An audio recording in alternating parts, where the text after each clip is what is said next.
سورہ والنجم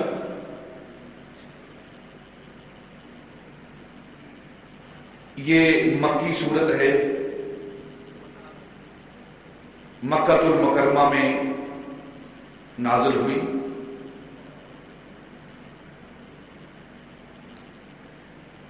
اس کے نزول کا سبب کیا ہے؟ حضرت عبداللہ بن مسعود رضی اللہ تعالی عنہ جو کہ صحابی رسول ہیں اور امام الفقہ ہیں، فقہ میں آپ کا بڑا مرتبہ اور مقام ہے، جس طرح حضرت عبداللہ بن عباس رضی اللہ تعالیٰ عنہ کی ذات و برکات آپ کو تفسیر قرآن میں اللہ رب العزت نے خاص علم عطا کیا ہے۔ حضرت عبداللہ بن عباس کو تفسیر قرآن میں اور حضرت عبداللہ بن عمر کو فہم حدیث میں، روایت حدیث میں اللہ رب العزت نے بہت بڑا مقام عطا کیا ہے۔ اسی طرح حضرت عبداللہ بن مسعود کو رضی اللہ تعالی عنہ کو اللہ رب العزت نے علم فقہ میں، دین کو سمجھنے میں اللہ رب العزت نے انہیں بہت شان اور مرتبہ اور مقام عطا فرمایا ہے۔ بخاری شریف کے حدیث پاک ہے اور حضرت عبداللہ بن مسعود رضی اللہ تعالی عنہ فرماتے ہیں کہ کفار مکہ نے، مشرکین مکہ نے نبی پاک صلی اللہ علیہ وسلم کی ذات کے حوالے سے جو پہلے ہی وہ الزامات لگاتے رہتے تھے، آپ کی ذات پر ظلم و ستم ڈھاتے رہتے تھے، کبھی نبی پاک صلی اللہ علیہ وسلم کی ذات مبارکات کو معاذ اللہ پاگل، دیوانہ، مجنون کہتے تھے، کبھی راہوں میں کانٹے بچاتے تھے، کبھی جسم کو لہولہان کرتے تھے، کوئی موقع وہ ہاتھ سے نہیں جانے دیتے تھے کہ نبی پاک صلی اللہ علیہ وسلم پر وہ ظلم و ستم نہ کرے۔ ان سارے ظلم و ستم کے ساتھ ساتھ جب بھی نبی پاک صلی اللہ علیہ وسلم قرآن پاک کی کوئی آیت، قرآن پاک کا کوئی سورہ وہ بیان فرماتے تو کفار مکہ، مشرکین مکہ وہ یہ کہتے کہ یہ کلام اس کا اپنا کلام ہے، اللہ کی طرف سے نازل نہیں ہوتا، خود ہی بناتا ہے، خود ہی بیان کرتا رہتا ہے، اپنی طرف سے یہ کلام پیش کرتا رہتا ہے۔ یہ کلام جسے یہ قرآن کہتا ہے، اللہ کی طرف سے منزل کہتا ہے، وحی الہی کہتا ہے کہ جبریل امین کے ذریعے مجھے عطا ہوتا ہے، یہ ویسے ہی کہتا رہتا ہے معاذ اللہ، یہ اللہ کی طرف سے نازل نہیں ہوتا، خود ہی کہتا رہتا ہے، خود ہی کلام کرتا ہے اور اس کلام کی نسبت اللہ کی طرف کر دیتا ہے۔ کفار، تھوڑی دیر کے لیے یہاں رکتے ہیں ہم، کفار مکہ کی اگر اس بات کو صحیح مان لیا جائے جو وہ کہتے تھے، تو یہ بھی میرے آقا تاجدار مدینہ کی شان ہے۔ تھوڑی دیر کے لیے رک کر اس بات پر غور کریں جو وہ اعتراض کر رہے ہیں، کفار مکہ، مشرکین مکہ جو اعتراض کر رہے ہیں، یہ کلام خدا کا کلام نہیں ہے، یہ خود ہی کہتا ہے، اس کا اپنا کلام ہے، یہ وہ کلام ہے، اس کا اعجاز کیا ہے، اس کی فصاحت و بلاغت کیا ہے کہ بڑے بڑے مکے کے فصیح و بلیغ شاعر، کلام کرنے والے، وہ اس کلام کے مقابلے میں اپنا کلام نہیں لا سکے۔ اگر یہ اللہ کا کلام نہیں ہے، خود محمد کا کلام ہے، تو پھر جو کسی سکول میں نہیں گیا، کسی مدرسے میں نہیں گیا، کسی کے سامنے زانو تلمس طے نہیں کیا، اتنے معاملے ہونے کے باوجود وہ اتنا فصیح و بلیغ کلام کرتا ہے، یہ نبی پاک صلی اللہ علیہ وسلم کی فصاحت و بلاغت ہے، یہ بھی آپ کی ایک شان ہے۔ لیکن اللہ رب العزت نے کفار کے اس اعتراض کو رد کیا، کفار کے اس کلام کو رد کر دیا کہ تم کہتے ہو کہ یہ محمد کا کلام ہے، نہیں یہ میرا کلام ہے، میرا محمد تو کیا ہے اور یہ کلام کرتا ہے، کیسا کلام کرتا ہے؟ قرآن پاک کی اسی صورت کے اندر اللہ رب العزت ان کے اعتراض کا جواب دے رہا ہے، وَمَا يَنْتِقُ عَنِ الْهَوَىٰ إِنْ هُوَ إِلَّا وَحْيٌ يُوحَىٰ۔ تم کہتے ہو یہ محمد کا کلام ہے اور میرا محمد تو اپنی خواہش سے بولتا ہی نہیں، یہ تو اپنی خواہش سے بولتا ہی نہیں ہے۔ وَمَا يَنْتِقُ عَنِ الْهَوَىٰ إِنْ هُوَ إِلَّا وَحْيٌ يُوحَىٰ، یہ تو اپنی خواہش سے بولتا ہی نہیں، یہ تب بولتا ہے جب میں بولتا ہوں، یہ تب بولتا ہے جب میں بولتا ہوں، اور میں کب بولتا ہوں؟ جب یہ بولتا ہے۔ دیکھیں نا کلام کا انداز دیکھیں، اللہ رب العزت جو منہ سے پاک ہے اور وہ کلام کر رہا ہے، کہتا ہے یہ میرا کلام ہے، کلام میرا ہے لیکن میں اس کے منہ سے بولتا ہوں۔ کفار مکہ تم کہتے ہو یہ محمد کا کلام نہیں، فرق کیا ہے؟ فرق صرف اتنا ہے کلام تو میرا ہے لیکن زبان مصطفیٰ کی ہے، میں اس کی زبان سے بولتا ہوں۔ وَمَا يَنْتِقُ عَنِ الْهَوَىٰ إِنْ هُوَ إِلَّا وَحْيٌ يُوحَىٰ۔ جب یہ آیت مبارکہ، جب یہ سورت مبارکہ نازل ہوئی، حضرت عبداللہ بن مسعود رضی اللہ تعالیٰ عنہ فرماتے ہیں کہ قرآن پاک کی یہ پہلی سورت ہے جس سورت کو نبی پاک صلی اللہ علیہ وسلم نے حرم کعبہ میں جا کر علی الاعلان تلاوت کیا۔ یہ وہ سورت ہے سورہ نجم جس کو حرم کعبہ میں، کعبے کے سین میں کھڑے ہو کر نبی پاک صلی اللہ علیہ وسلم نے بلند آواز سے علی الاعلان اس کو تلاوت کیا ہے۔ اور آپ کی تلاوت کا اعجاز کیا ہے؟ ہم بھی تلاوت کرتے ہیں، بڑے بڑے قاری تلاوت کرتے ہیں، قرآن کو پڑھتے ہیں، لیکن قرآن جب صاحب قرآن پڑھے تو اس کا معاملہ اور ہوتا ہے۔ نبی پاک صلی اللہ علیہ وسلم نے سین کعبہ میں جا کر اس سورت کی، سورہ نجم کی تلاوت کی۔ جب تلاوت فرمائی تو آپ کی تلاوت کا اعجاز، آپ کے قرآن پڑھنے کا اعجاز کیا ہے کہ جب آپ قرآن پاک کی اس سورت کی آخری آیات پر آئے، آخری آیات کی تلاوت فرما رہے تھے، تو اس وقت سین کعبہ میں ارد گرد کے ماحول میں جو بھی انسان تھا، جن تھا، فرشتہ تھا، کافر تھا، مشرک تھا، آخری آیات نبی پاک تلاوت کر رہے ہیں اور آپ کی تلاوت سن کر سب اللہ کی بارگاہ میں سجدہ ریز ہو رہے ہیں۔ جن و انس، فرشتے، ملائکہ، مسلمان، کافر، مشرک، جو بھی اس مقام پر موجود تھا، نبی پاک صلی اللہ علیہ وسلم تلاوت فرما رہے ہیں اور ہر ایک بندہ، ہر ایک فرد اللہ کی بارگاہ میں سجدہ ریز ہو رہا ہے۔ اور حضرت عبداللہ بن مسعود رضی اللہ تعالیٰ عنہ کہتے ہیں کہ ایک شخص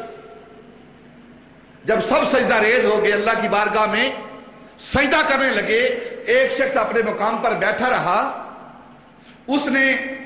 چند ککڑیاں اٹھا کر اپنے ماتھے کے ساتھ لگائیں۔ دوسری روایت میں آتا ہے کہ اس نے مٹی اٹھا کر اپنے ماتھے پر لگائی اور کہا کہ میرے لیے یہی کافی ہے، یعنی میں سجدہ نہیں کرتا،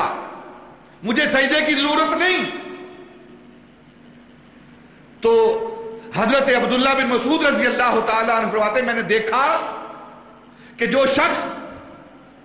زمین کی مٹی اٹھا کر، کنکریاں اٹھا کر اپنے ماتھے پر لگا رہا، کہتا ہے کہ مجھے سجدے کی ضرورت نہیں، میں نے اسے دیکھا ہے کہ کفر کی حالت میں وہ قتل کیا جا رہا ہے، کفر کی حالت میں وہ قتل کیا جا رہا ہے۔ اور آپ فرماتے ہیں حضرت عبداللہ بن مسعود رضی اللہ تعالیٰ عنہ وہ شخص کون ہے؟ وہ امیہ بن خلف ہے، وہ امیہ بن خلف ہے جو کہ بدر کی وادی میں مسلمانوں کے صحابہ کے ہاتھوں قتل ہوا ہے اور کفر کی حالت میں قتل ہوا ہے، جو اللہ رب العزت کی بارگاہ میں سجدہ ریز نہیں ہوتا۔ صحابی رسول کہہ رہا ہے خطرہ ہے کہ اس کا خاتمہ کہیں کفر پر نہ ہو جائے، اس لیے چاہیے کہ ہم اللہ کی بارگاہ میں سجدہ ریز ہوا کریں۔ جب یہ سورت مبارکہ نازل ہوئی، میں تھوڑا سا ابتدائیہ اس سورت کا آپ کے سامنے پیش کر رہا ہوں تاکہ سورت کی اہمیت اور سورت کی بنیادی جو باتیں ہیں وہ ہمارے ذہنوں کے اندر بیٹھ جائیں. اس کے بعد انشاءاللہ اپنے موضوع کی طرف آتے ہیں. سورہ نجم جب نازل ہوئی، وَالنَّجْمِ إِذَا هَوَىٰ مَا دَلَّ صَاحِبُكُمْ وَمَا غَوَىٰ، اور پھر آگے فَكَانَ قَابَ قَوْسَيْنِ أَوْ أَدْنَىٰ کی آیات. یہ جب سورت نازل ہوئی تو عتبہ بن ابی لہب، ابو لہب کا بیٹا عتبہ، جس کے ساتھ نبی پاک صلی اللہ علیہ وسلم کی صاحبزادی کا نکاح اور دوسری روایت میں منگنی ہو چکی تھی، نسبت ہو چکی تھی، اس نے جب دیکھا نا کہ اللہ رب العزت کی طرف سے ایسا کلام آیا ہے کہ جو نبی پاک کی شان بیان کر رہا ہے، اور اللہ رب العزت آپ کو ستارہ کہہ کر قسمیں اٹھا رہا ہے،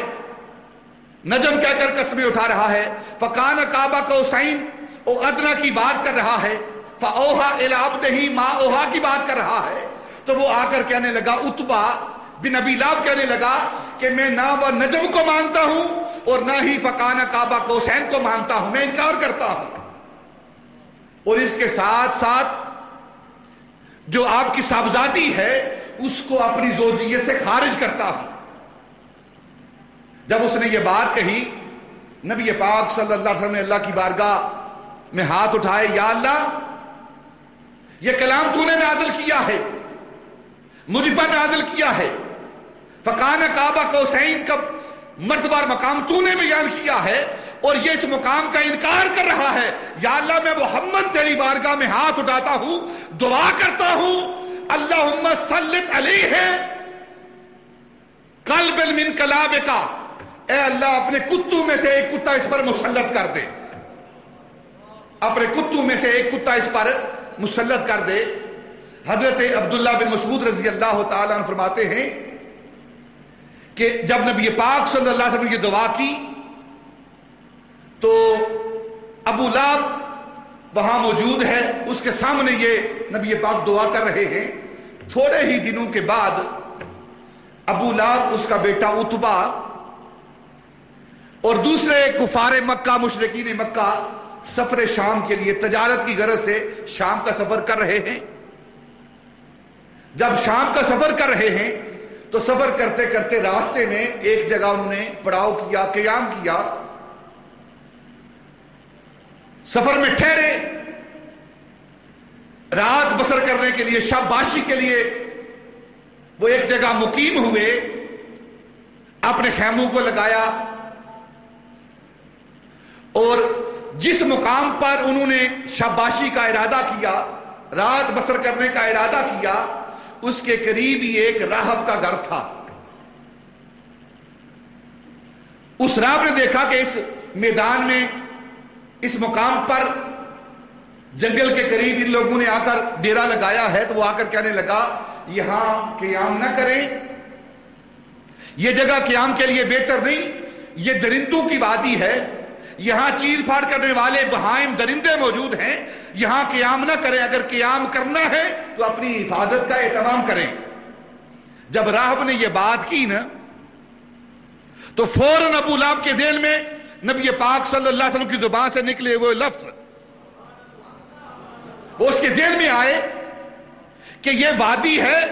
بہائم کی وادی ہے، درندوں کی وادی ہے، چیر پار کرنے والے درندوں کی وادی ہے. راہب کہہ رہا ہے کہ یہاں رہنا ہے تو اپنی حفاظت کا اہتمام خود کرو. اور سارا منظر نبی پاک صلی اللہ علیہ وسلم نے جو دعا کی تھی کہ اے اللہ اس پر اپنے کتوں میں سے ایک کتا مسلط کر دے، وہ ساری بات اس کے سامنے آ گئی، وہ سارا منظر اس کی نظروں کے آگے گھومنے لگا، پریشان ہوا، سارا جسم پسینے سے بھیگ گیا.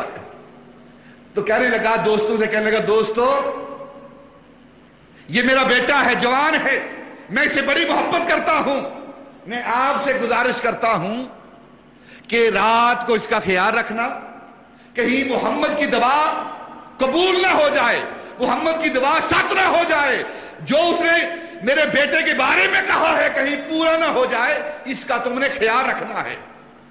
اور اہتمام کیا کیا؟ تفاسیر میں آتا ہے، حضرت